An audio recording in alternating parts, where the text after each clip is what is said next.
निधिनेशं धनाधीशम् अपमृत्युविनाशकं लिङ्गमूर्तिं लिङ्गात्मम् एकबिल्वं शिवार्पणम् भक्तकल्याणदं व्यस्तं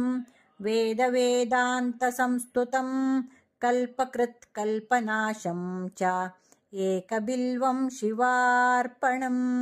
घोरपातकदावाग्निं जन्मकर्मविवर्जितं कपालमालाभरणम् एकबिल्वं शिवार्पणम् मातङ्गचर्मवसनं विराड्रूपविदारकं विष्णुक्रान्तमनन्तं च एकबिल्वं शिवार्पणम् यज्ञकर्मफलाध्यक्षं यज्ञविघ्नविनाशकं यज्ञेशं यज्ञभोक्तारम् एकबिल्वं शिवार्पणम् कालाधीशं त्रिकालज्ञं दुष्टनिग्रहकारकं योगिमानसपूज्यं च एकबिल्वं शिवार्पणम् महोन्नतं महाकायं महोदरमहाभुजं महावक्त्रं महावृद्धम् एकबिल्वं शिवार्पणम् सुनेत्रं सुललाटं च सर्वभीमपराक्रमं महेश्वरं शिवतरम् एकबिल्वं शिवार्पणम् समस्तजगदाधारं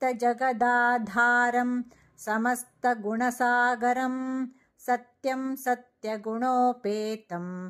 एकबिल्वं शिवार्पणम् माघकृष्णचतुर्दश्यां पूजार्थं च जगद्गुरो दुर्लभं सर्वदेवानाम् एकबिल्वं शिवार्पणम्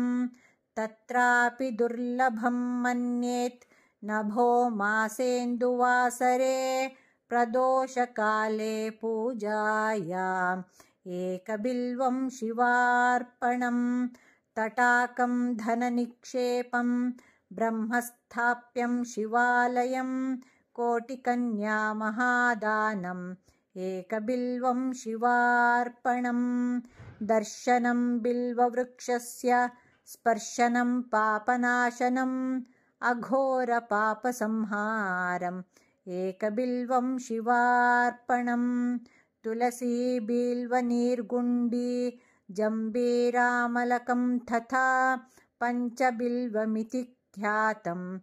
एकबिल्वं शिवार्पणम् अखण्डबिल्वपत्रैश्च पूजयेन्नन्दिकेश्वरं मुच्यते सर्वपापेभ्यः एकबिल्वं शिवार्पणम्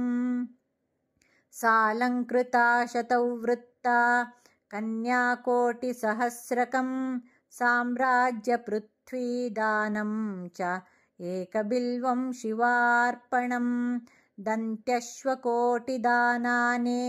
अश्वमेधसहस्रकं सवत्सधेनुदानानि एकबिल्वं शिवार्पणम्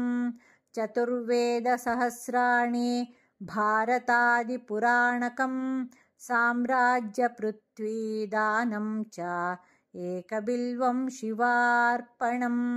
सर्वरत्नमयं मेरुं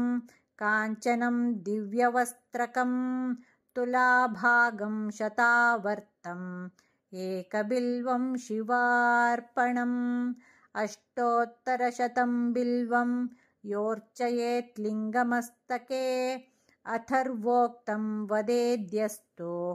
एकबिल्वं शिवार्पणम्।